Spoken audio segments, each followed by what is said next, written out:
القديس الأنبا بموة مرة جات له إنسانة غنية جدا وجابت له كيس فيه 500 قطعة ذهب. هي كانت غنية جدا وقالت له يا أبانا خد الكيس ده وزعه على الرهبان الفقراء اللي عايشين في البرية الجوانية وما بيلاقوش احتياجاتهم.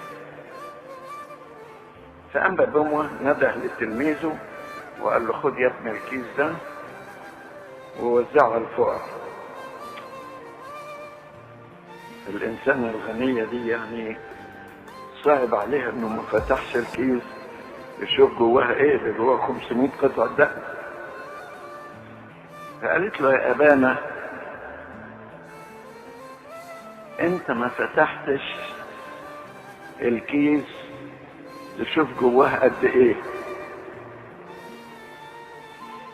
فبصلها الأنبا بموة بعتاب وقال لها يا ابنتي إن كنت قد قدمت هذا المال لله فالله يعرف مقداره كم هو. حاجة تكسف يعني، تدل على ان بعض القديسين دول كانوا شداد في التعامل.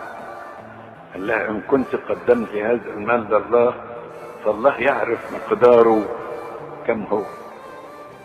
فربنا عارف ايه الاعمال الطيبة اللي انت عملتها من غير ما انت تتكلم عنها.